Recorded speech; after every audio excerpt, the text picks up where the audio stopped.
प्रभु यीशु मसीह के नाम से और इस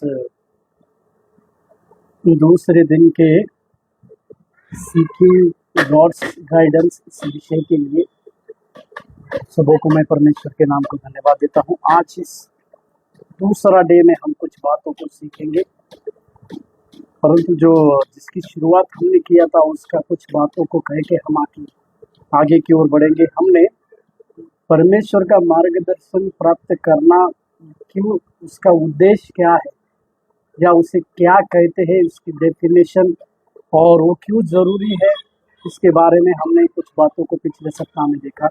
उसके बाद परमेश्वर ने खुद प्रतिज्ञा की कि वो अपने लोगों को मार्गदर्शन करेगा। इसी के लिए पुराना नियम की बातों का संदर्भ लेकर हम कुछ बातों को सीखे। किस प्रकार से परमेश्वर ने इजरायली लोगों को मार्गदर्शन किया, उस मरुस्थल में या जंगली स्थान में परमेश्वर ने उनको किस प्रकार से मार्गदर्शन किया। और फिर हमने ये देखा कि नए नियम में परमेश्वर ने जिस प्रकार से वायदा किया था कि मैं तुम्हें अनाथ नहीं छोड़ूंगा, उस वायदे के द्वारा परमेश्वर ने हमारे लिए पवित्र आत्मा की बातों को रखा और उस पवित्र आत्मा को हमारे लिए सहायक दिया। सहायक देने के द्वारा हम उसके पास, उसके नज़दीकता में आ सके और वो सहायक हमें, हमारे लिए सदा सर्वदा रहने वाला सहायक भी परमेश्वर ने दिया। ये प्रभु की वायदा था और परमेश्वर के उस वचन के द्वारा परमेश्वर ने अपने जीवन की बातों को उसके लोगों के लिए दिया। फिर हमने परमेश्वर की प्रतिज्ञा की बातों को सीखा कि परमेश्वर किस प्रकार की प्रतिज्ञा हमारे साथ करते हैं, या परमेश्वर जो है हमें मार्गदर्शन करने के लिए प्रतिज्ञा करते हैं। इसके विषय में पवित्र शास्त्र में क्या संदर्भ आते हैं या पवित्र शास्त्र इसके बारे में क्या कहता है, इसके कुछ वचनों का अभ्यास हमने किया और उस वचनों का अभ्यास करके हम इस आशय तक आए कि सचमुच में परमेश्वर जो है हमारे लिए मार्गदर्शन करने वाला, हमारे लिए मार्गदर्शन करने की प्रतिज्ञा करता है और वो चाहता है कि उसके बच्चे जो है उसका मार्गदर्शन प्राप्त कर अपने जीवन की बातों को आगे बढ़े। आज हम परमेश्वर की इच्छा का प्रकाशन, इसी में परमेश्वर की इच्छा का प्रकाशन, इसके विषय में हम कुछ बातों को सीखेंगे। हम इस बात को समझने पाए कि जब हम परमेश्वर की इच्छा के अनुसार मांगते हैं तो परमेश्वर हमें देता है और परमेश्वर की उसके बच्चों के जीवन में यही इच्छा रहती है कि जो वे मांगते हैं वो उसको देने वाला परमेश्वर है।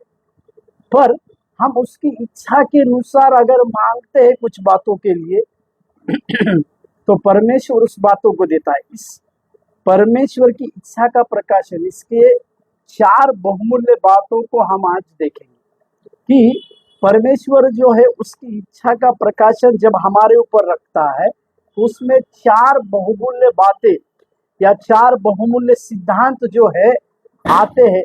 उस सिद्धांत को हम समझने की कोशिश करें। इसी के लिए मैंने उस स्क्रीन पर भी लिखा कि परमेश्वर की इच्छा का प्रकाशन।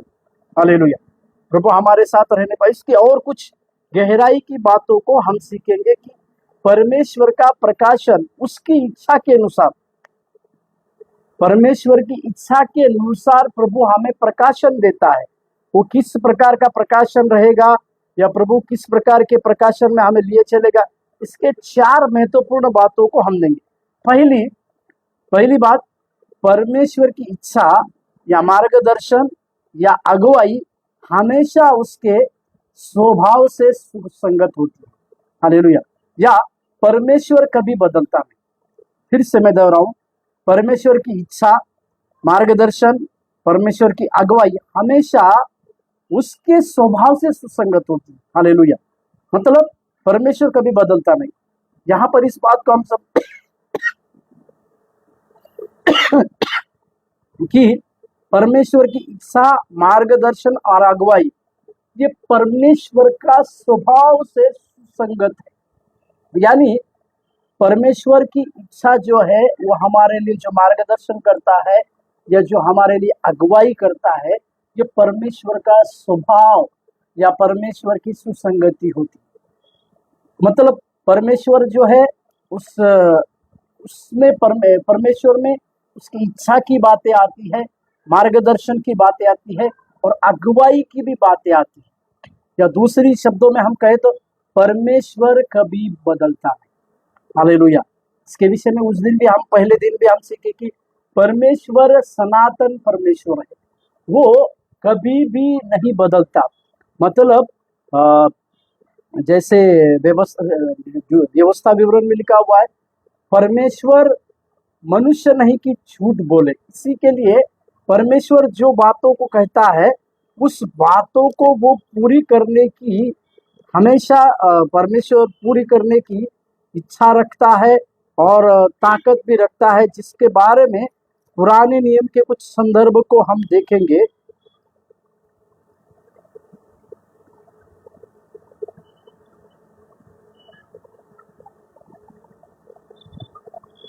जैसे व्यवस्था विवरण में लिखा हुआ है कि परमेश्वर जो है, परमेश्वर मनुष्य नहीं जो झूठ बोले। इसका मतलब मनुष्य का स्वभाव यहाँ पर हम देखते हैं, वो झूठ बोलने का स्वभाव रहता है, बदलने वाला स्वभाव भी मनुष्य का ही रहता है।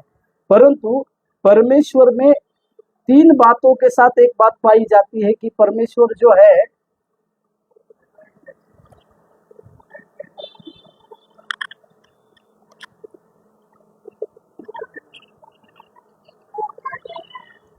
परमेश्वर जो है कभी बदलता नहीं।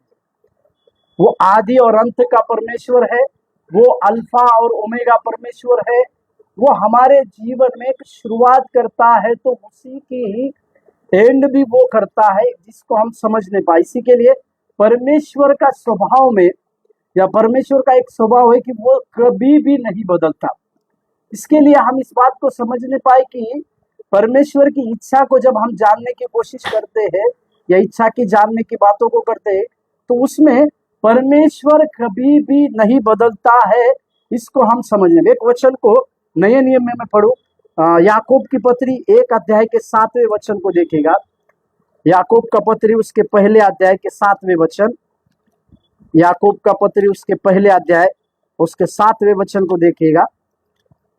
याकूब का पत्री उसके पहले अध्याय और उसके 7वें वचन में देखिएगा, वहां पर एक बात को लिखा हुआ है। याकूब का पत्री उसके पहले अध्याय 7वें वचन में क्या लिखा हुआ है? ऐसा मनुष्य यह ना समझे कि मुझे प्रभु से कुछ मिलेगा। यहाँ पर कि जब हम उसके 6वें वचन को देखते हैं तो वहां पर लिखा हुआ, पर विश्वास से मांगे और कुछ संदेह ना करे, क्योंकि संदेह करने वाला समुद्र की लहर के समान है जो हवा से बहती और उछलती। यहाँ पर याकूब जो है परमेश्वर से विश्वास के साथ मांगने वालों को देता है, इस विषय को, इस बातों को कहता है। जैसे मैंने कहा कि परमेश्वर का स्वभाव कभी भी बदलने वाला नहीं। यदि हम उसकी इच्छा के अनुसार कुछ मांगते हैं तो वो हमें देता है, और वो मनुष्य की तरह बदलता नहीं है। वो सनातन परमेश्वर है, सर्वशक्तिमान परमेश्वर है। वो हमारे जीवनों को बड़े से बड़े कार्य करने के लिए अगुवाई करने वाला परमेश्वर है। इस प्रकार की सभी प्रकार की बातें उस परमेश्वर में जब पाई जाती है तो उसमें हम ये बात को, जब हम उसकी इच्छा के अनुसार कुछ बातों को परमेश्वर से मांगते हैं तो परमेश्वर अवश्य इन बातों को हमें देता है। इसके विषय में भी, इसी के लिए उसके आगे चल के यूहन्ना ये लिखता है, ऐसा मनुष्य यह ना समझे कि प्रभु से, मतलब 6वें वचन में वो संदेह, विश्वास में संदेह करने वाले व्यक्ति के बारे में लिखता है। जो व्यक्ति परमेश्वर से, परमेश्वर की इच्छा के अनुसार कुछ मांगते नहीं है, या जो अपनी सुख अभिलाषा के लिए या अभिलाषाओं को पूरी करने के लिए परमेश्वर से कुछ मांगते हैं, तो यहाँ याकूब उनको उस समुद्र के लहरों में चलने वाली उस हवा की तुलना करता है। इसका मतलब वो हवा जो है उछलती है। इसका मतलब उस व्यक्ति का विश्वास डगमगाते रहता है, ऊपर नीचे होता है। इसी के लिए हम जब परमेश्वर के उस कभी न बदलने वाले स्वभाव को देख रहे हैं तो हमारा भी परमेश्वर के ऊपर इस प्रकार से विश्वास रहना चाहिए कि यदि हम उसकी इच्छा के अनुसार कुछ मांगते हैं तो हमारे जीवन में वो हमें देने वाला परमेश्वर। और एक वचन पुराना नियम में मलाकी का पत्री उसके 3 अध्याय के 6वें वाक्य को देखेगा। मलाकी उसके 3 अध्याय 6वां वाक्य, मलाकी उसके 3 अध्याय 6वें वाक्य में देखिएगा। क्योंकि मैं यहोवा बदलता नहीं, इस कारण हे याकूब की संतान तुम नष्ट नहीं हुई। हालेलुया। यहाँ पर मलाकी के लिए, मलाकी की किताब में परमेश्वर इस बात की पूर्ति करता है कि वो कभी भी बदलने वाला परमेश्वर नहीं, या वो परमेश्वर कभी भी नहीं बदलता है बोल के लिखते हैं। इसी के लिए मेरे प्यारों, हमें इस बात को समझने पाए कि जब हम परमेश्वर की इच्छा, मार्गदर्शन और उसकी अगुवाई को जब हम देखते हैं तो वो परमेश्वर का स्वभाव और उसकी सुसंगति में होती है। क्योंकि या पहला पतरस की पत्री में लिखा हुआ है कि परमेश्वर के अंदर उसका स्वभाव किस प्रकार से था। और एक वचन को पढ़िएगा, परमेश्वर का स्वभाव के बारे में जब हम देखते हैं तो फिलिपियों के पत्री में यहाँ पर प्रेरित पौलुस उनके स्वभाव की बातों को देता है। 2 अध्याय में अगर हम देखेंगे, फिलिपियों का पत्री उसके 2 अध्याय को देखिएगा।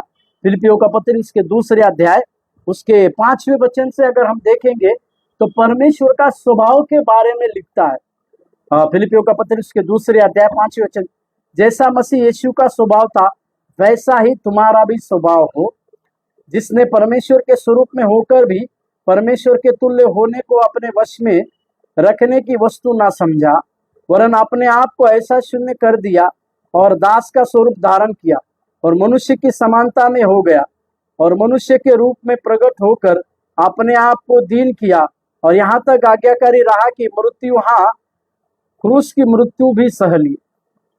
इस कारण यहाँ पर 6वें वचन, 7वें वचन और 8वें वचन में परमेश्वर के स्वभाव के बारे में लिखा हुआ है। परमेश्वर का स्वभाव दीनता, नम्रता, अपने आप को सबसे बड़ा होने के बावजूद भी सबसे छोटा होने की बातें, दास का स्वरूप धारण करने की बातें, और 3.5 साल तक मनुष्य का स्वभाव अपने जीवन में रखते हुए चलने का स्वभाव और आज्ञाकारिता, यहाँ तक आज्ञाकारिता का जीवन को यीशु मसीह ने जिया 3.5 साल की क्रूस की मृत्यु तक वो आज्ञाकारी रही। इसी के लिए अगर यशायाह का 53वें अध्याय को अगर हम देखेंगे तो वहां पर यशायाह एक बहुत अच्छे उदाहरण को देता है। यशायाह के 53वें अध्याय के 7वें वाक्य, यशायाह 53:7, वो सताया गया तो भी वो सहता रहा और अपना मुंह न खोला, जिस प्रकार भेड़ वध होने के समय और भेड़ी ऊत कतारने के समय चुपचाप शांत रहती है, वैसे भी उसने अपना मुंह न खोला।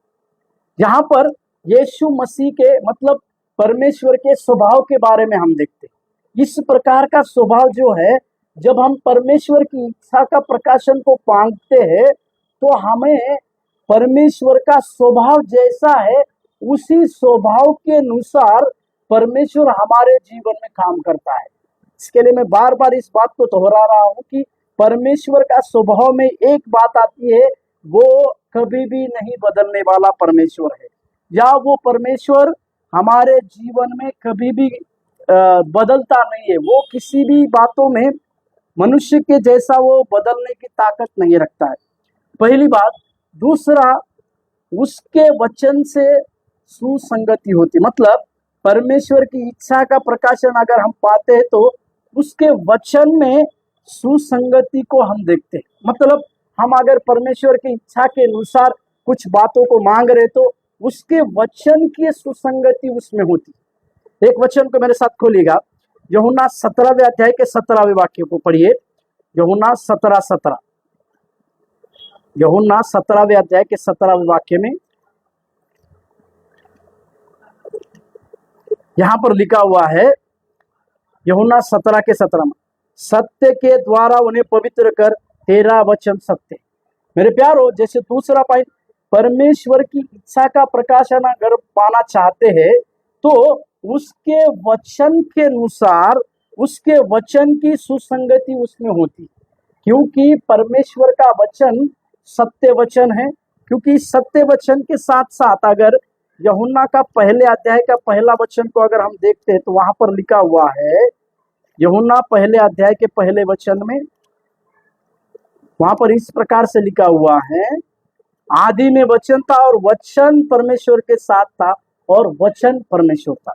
मेरे प्यारो, जब हम परमेश्वर की इच्छा का प्रकाशन की बातों को सीख रहे तो उसमें दूसरी बात यह है कि परमेश्वर के वचन के साथ उसकी सुसंगति होती है।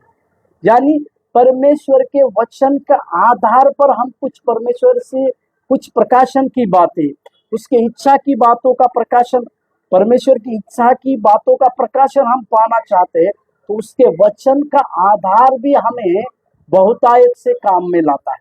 या उसकी इच्छा के अनुसार प्रकाशन हमारे जीवन में प्राप्त करना चाहते हैं तो उसके लिखित किए गए वचन के आधार के अनुसार हम अपने जीवन में काम कर सकते हैं या हम अपने जीवन में इस बातों को समझ सकते हैं जिसे हम जानने की आवश्यकता है। और एक वचन पढ़िएगा, भजन संहिता का पत्र 119, भजन संहिता 119 उसके 89, भजन संहिता 119, भजन संहिता 119 उसके 89 में देखिएगा, भजन संहिता 119 उसमें लिखा है, हे यहोवा तेरा वचन आकाश में सदा स्थिर रहता है। हालेलुया। इसी बातों को अगर हम नए नियम में भी देखते हैं तो वहां पर लिखा हुआ है, यीशु मसीह ने स्वयं कहा, आकाश और पृथ्वी टल जाएगी परंतु मेरा वचन कभी नहीं टलेगा। मेरे प्यारो, इसी बात को अगर हम अपने जीवन में देखें कि परमेश्वर की इच्छा का प्रकाशन अगर हम अपने जीवन में प्राप्त कर रहे हैं तो हमें इस बात को भी समझने की आवश्यकता है कि चाहे कुछ भी हो जाए परंतु परमेश्वर का वचन कभी भी नहीं टलेगा, क्योंकि इस बातों की पूर्ति स्वयं प्रभु यीशु मसीह ने की थी। इसी के लिए यहाँ पर भी परमेश्वर की व्यवस्था के ऊपर विश्वास करने के बारे में जब भजनकार जब लिखता है तो वो इस प्रकार से लिखता है कि यहोवा तेरा वचन आकाश में सदा तक स्थिर रहता है। यहाँ पर लिखा हुआ आकाश में सदा तक स्थिर रहता है, यानी परमेश्वर का वचन कभी भी नहीं टलेगा। वो आकाश में सदा के लिए स्थिर रहने वाला वचन है जिसे हमें समझना पड़ेगा और जिसके लिए हम इस बात को जानना भी पड़ेगा कि परमेश्वर हमारे जीवन में किस प्रकार की बातों को कहता है। और एक वचन पढ़िएगा, मत्ती रचित सुसमाचार की पत्री उसके 12वें अध्याय को निकालिएगा। मत्ती रचित सुसमाचार की पत्री उसके 12वें अध्याय, मत्ती रचित सुसमाचार की पत्री उसके 12वें अध्याय और उसके पहले वचन से 8वें वचन तक देखिएगा। मत्ती रचित सुसमाचार की पत्री 12वें अध्याय 1 वचन से लेकर 8वें वचन तक की बातों को, उस समय यीशु शब्द के दिनों खेतों में से होकर जा रहा था और उसके चेलों को भूख लगी तो वे बाले तोड़ तोड़ कर खाने लगे। फरीसियों ने ये देखकर उससे कहा, देख तेरे चेले वह काम कर रहे हैं जो शब्द के दिन करना उचित नहीं। उसने उनसे कहा, क्या तुमने नहीं पढ़ा कि दाऊद ने जब वह और उसके साथी भूखे हुए थे तो क्या किया? वो कैसे परमेश्वर के घर में गया और भेंट की रोटियां खाई, जिन्हें खाना ना तो उसे ना उसके साथियों पर केवल याजकों को उचित था। क्या तुमने व्यवस्था में नहीं पढ़ा कि याजक सबके दिन मंदिर में सबके दिन की विधि को तोड़ने पर भी निर्दोष ठहरता है? पर मैं तुमसे कहता हूँ, यहाँ वह है जो मंदिर से भी बड़ा है। यदि तुम इसका अर्थ जानते, मैं दया से प्रसन्न होता हूँ बलिदान से नहीं, तो तुम निर्दोष को दोषी न ठहराते। मनुष्य का पुत्र तो शब्द के दिन का भी प्रभु है।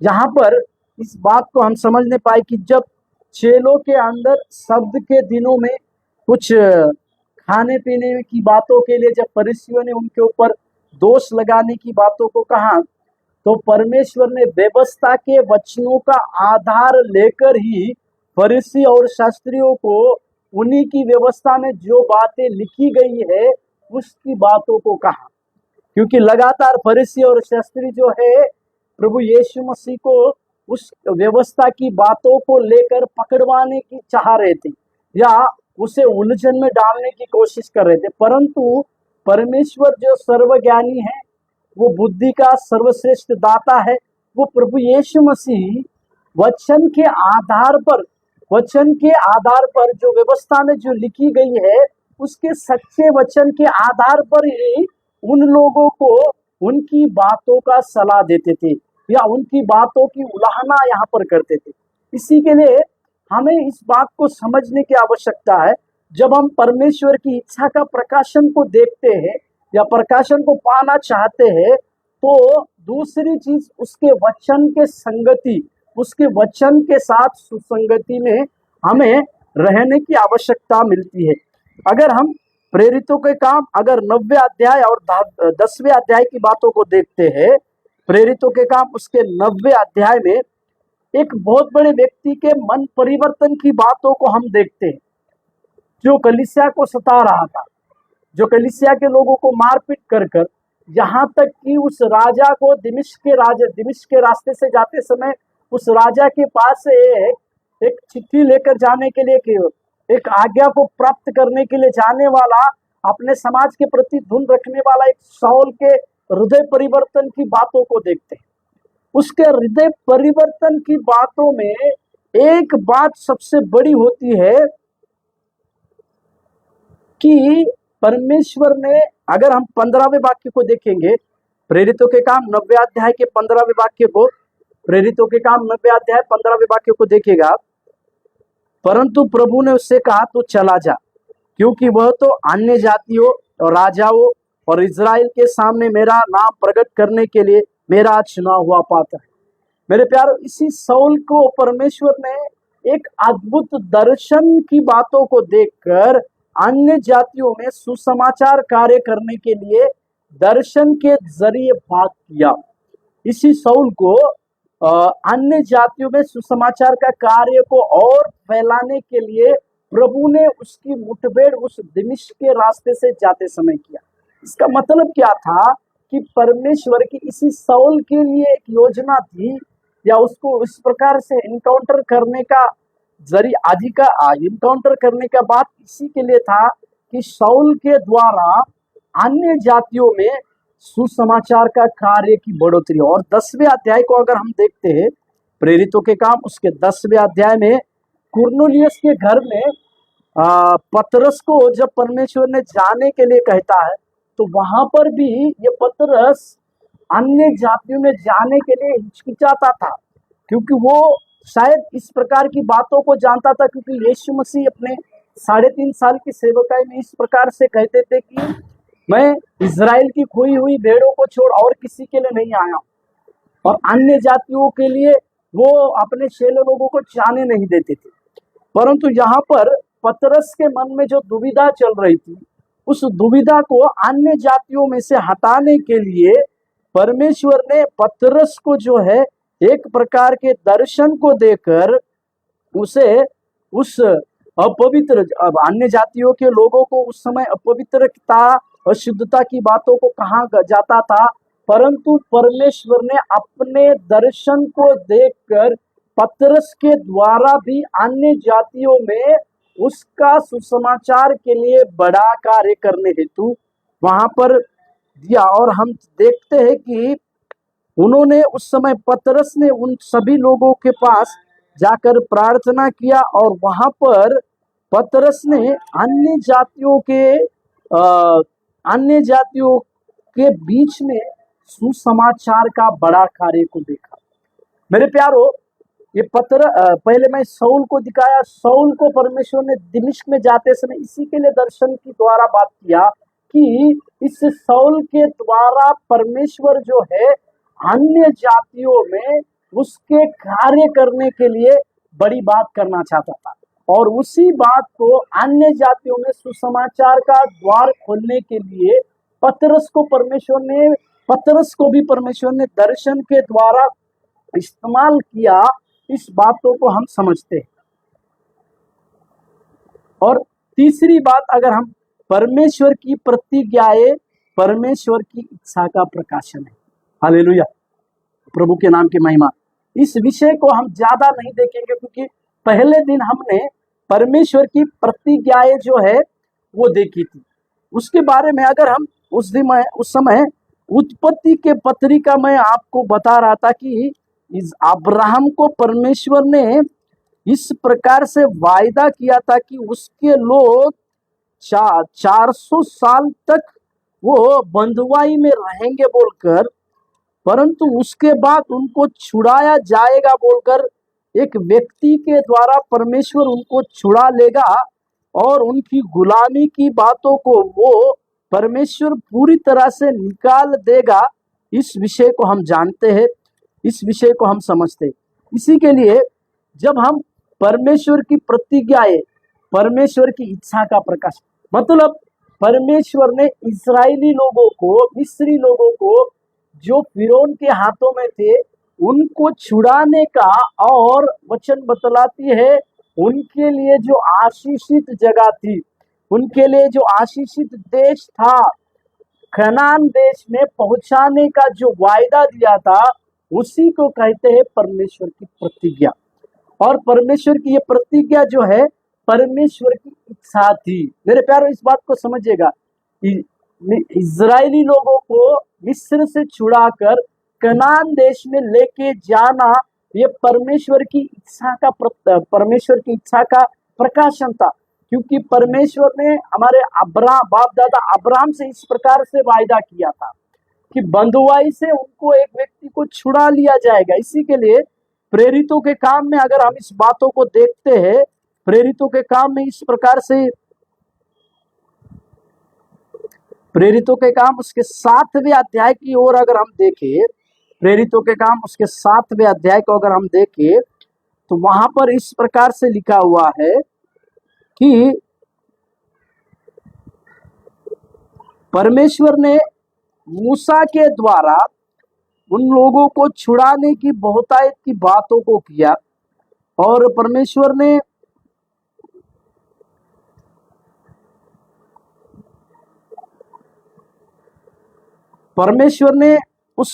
उनकी चिल्लाहट, उनका मिस्री लोगों का रोना, इस सारी बातों को देखने के बाद परमेश्वर ने एक व्यक्ति को, मूसा को वहां पर चुना, और मूसा के द्वारा परमेश्वर ने, प्रेरितों के काम उसके 7वें अध्याय 34वें वचन में देखिएगा, प्रेरितों के काम 7वें अध्याय 34वें, मैंने सचमुच ये परमेश्वर अपने लोगों के लिए जो प्रतिज्ञा रखता है, अपने लोगों के लिए जो इच्छा रखता है, उसकी बातों को मूसा के विषय में कह रहा है।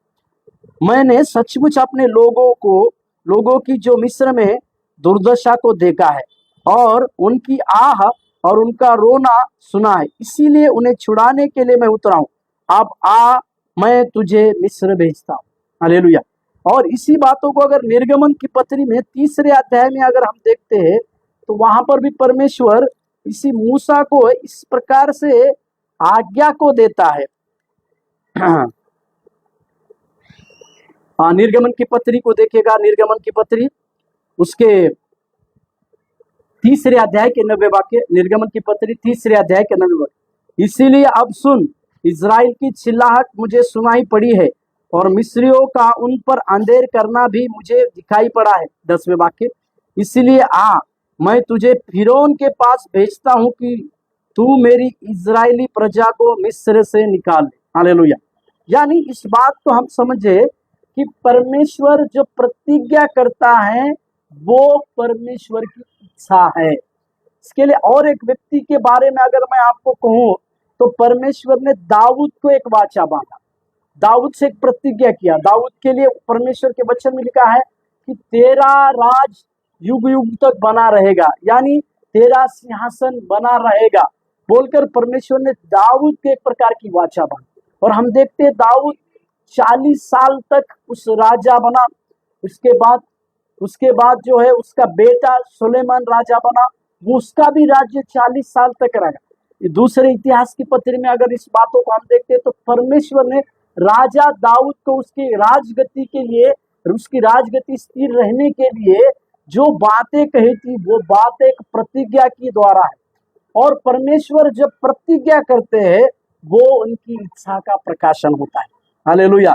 जैसे मैं इस प्रकार से कहूं कि परमेश्वर ने खुद ठाना था कि यूसुफ को प्रधानमंत्री उस मिस्र का बनाना था।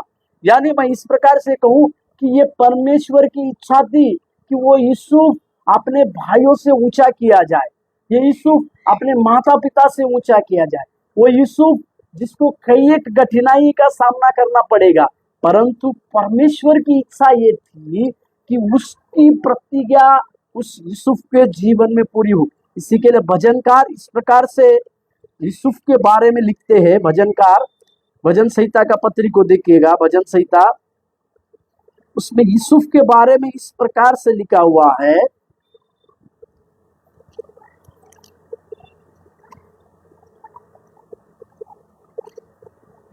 भजन संहिता का पत्री, भजन संहिता,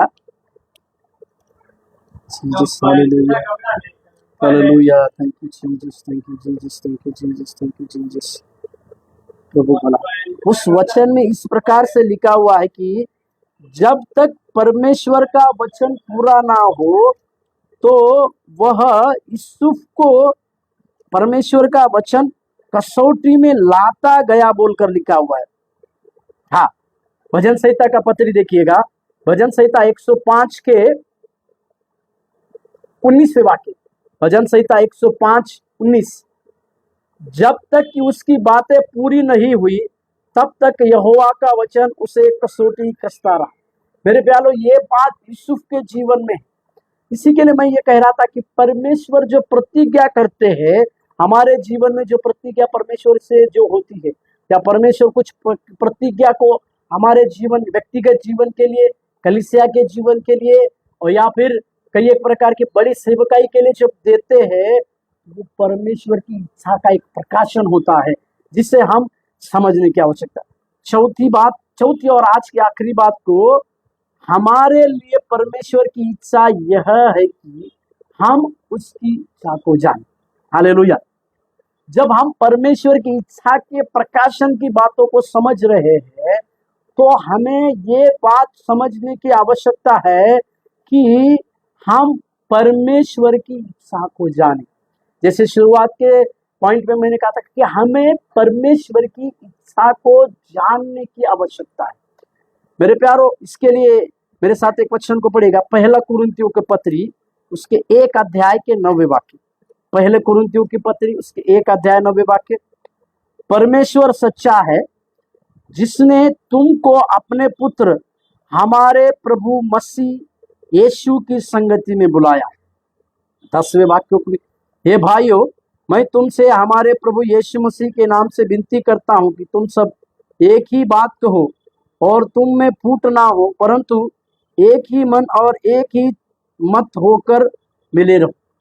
यहाँ पर कुरिन्थियों की कलीसिया में सबसे बड़ी प्रॉब्लम ये हो गई थी कि उनकी कलीसिया में एक दूसरे के विरुद्ध में या आत्मा के विरुद्ध में कई प्रकार के बातों को हुआ था, या वो लोग किसी को पौलुस का, किसी को अपोल्लोस का, किसी को केफा का, किसी को मसीह का, इस प्रकार की बातों को करते थे, और क्रूस की बातों को वो समझने के लिए थोड़ी प्रकार की उनके मनों में थोड़ा सा दुविधा होती थी। इसी के लिए प्रेरित पौलुस उनको इस बात की उलाहना देते हुए कहता है कि तुम में फूट ना हो, क्योंकि जिस कलीसिया में फूट होती है वे परमेश्वर के काम करने के लिए सिद्ध कलीसिया कभी नहीं बनती। इस बातों को समझकर प्रेरित पौलुस उनको समझा रहा था, जिसको 9वें वचन में हम पढ़ते हैं,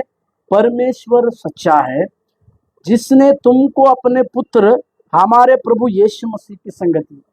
परमेश्वर की इच्छा क्या है? हम अगर परमेश्वर की इच्छा को जानना चाहते हैं तो उसकी ये इच्छा है कि हमें उस प्रभु यीशु मसीह की संगति में परमेश्वर ने बुलाया।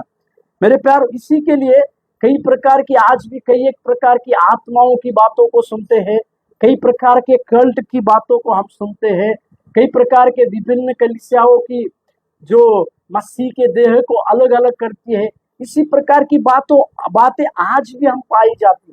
परंतु जो लोग मसीह के क्रूस को सही से स्वीकारते नहीं, या मसीह की देह को कलीसिया के रूप में अलग अलग अंगों को करते हैं, ऐसे लोगों को ये समझने की आवश्यकता है कि परमेश्वर एक है, परमेश्वर सच्चा है, जिसने हमें प्रभु यीशु मसीह की संगति में बुलाया। मेरे प्यारो, इसके लिए हम इस बात को बेहतर रीति से जानने पाए कि हम उसकी इच्छा को हमारे जीवन में जानने पाए। जो लोग परमेश्वर की इच्छा को हम अपने जीवन में जानते हुए काम करते हैं, उनके लिए परमेश्वर जो है बड़े कार्य करता है।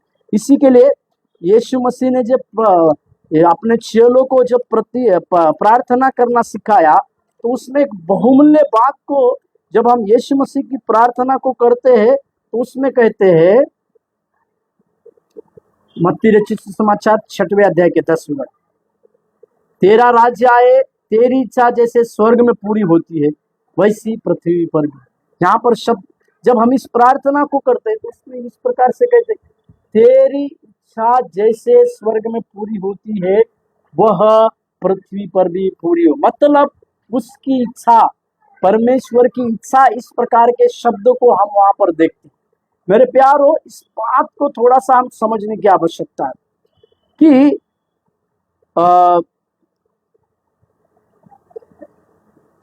फूट ना गिरते हुए कलीसिया में कई एक प्रकार के आत्माओं की, कई एक प्रकार के कलीसिया के कल्ट की बातों में लेकर कई एक विश्वासियों को भरमाने की बातें लगातार चलते आ रही है, आज भी वो चलती है। परंतु हमें इस बात को समझने की आवश्यकता है कि हमें परमेश्वर का अगर प्रकाशन को प्राप्त करना है, तो सबसे बड़ी बात हमारे लिए यह है कि हम उसकी इच्छा के अनुसार काम करें या उसकी इच्छा को जान। उसकी मतलब परमेश्वर की इच्छा को हमें जानकर काम करने की आवश्यकता है। इसी बातों को हम समझ नहीं पाए। मैं फिर से 4 बातों को कहकर आज के इस सत्र को हम यहाँ पर समाप्त करेंगे कि हमने देखा कि परमेश्वर की इच्छा का प्रकाशन, परमेश्वर की इच्छा का प्रकाशन मतलब क्या। इसमें हम 4 बहुमूल्य बातों को देखें। सबसे पहली, परमेश्वर की इच्छा, मार्गदर्शन, अगुवाई हमेशा उनके स्वभाव से सुसंगत होती है या परमेश्वर कभी बदलता नहीं, इसके विषय में हमने देखा। दूसरी, परमेश्वर के इच्छा जो है उसके प्रकाशन उसके वचन से सुसंगत होती है कि, और हमने अन्य जातियों में परमेश्वर ने दर्शन के द्वारा किस प्रकार से पतरस और पौलुस को दर्शन के द्वारा उस अन्य जातियों में सुसमाचार के लिए किस प्रकार से जरिया बनाया, इस बातों को देखिए। तीसरी बात, परमेश्वर की प्रतिज्ञाएं परमेश्वर की इच्छा का प्रकाशन। मतलब हमने कुछ बातों को सीखा, उसमें परमेश्वर जो प्रतिज्ञाएं करते हैं वो उनकी इच्छा का प्रकाशन होता है। चौथी और आखिरी बात, हमारे लिए परमेश्वर की इच्छा यह है कि हम उसकी इच्छा को जानें। मेरे प्यारो, हमारे लिए सबसे बड़ी ये बात है। इसी के लिए याकूब के संदर्भ में देकर मैंने कहा कि उसकी इच्छा के अनुसार हम कुछ मांगते हैं तो हमें मिलता है। और आगे की सत्र में हम देखेंगे कि जो वचन को लेकर हमने खत्म किए, पहले कुरिन्थियों के पत्री उसके 1 अध्याय 9 और 10वें वचन में, उसमें 3 महत्वपूर्ण बातें होती है। उसमें 3 महत्वपूर्ण बातें सम्मिलित है। उस 3 महत्वपूर्ण की बातों को हम अगले बुधवार के दिन कुछ बातों को उसमें से हम सीखें। आइए इस समय हम प्रार्थना करें और इस सत्र को समाप्त। स्वर्गीय प्रभु यीशु मसीह के सामर्थी नाम से, यीशु मसीह के अद्भुत नाम से, यीशु मसीह के सामर्थी कार्य के द्वारा आपकी दया मिलने पाए, तो इस बातों को समझने के लिए हमारे सारे लोगों की बुद्धि और ज्ञान को खोले परमेश्वर, कि परमेश्वर की इच्छा का प्रकाशन जब हम समझ रहे, 4 बातों को और गहराई से बार बार समझते हुए हम उसमें और गहराई को ढूंढकर आगे की ओर बढ़ने के लिए आप सहायता करने के लिए प्रार्थना करें। आपकी दया मिलने पाए परमेश्वर, आपका अनुग्रह जब लोग इस बातों को सीखने पाए परमेश्वर, इस बातों को समझकर जब और उसका अध्ययन करने पाए, तो होने दीजिए प्रभु जी, आपके पवित्र आत्मा के सामर्थ्य अभिषेक उनके जीवन में कार्य करने पाए। प्रभु दया कर, यीशु मसीह के नाम से मांगते हैं, आमीन। प्रभु आप लोगों को आशीष देने पाए। बहुत बहुत धन्यवाद।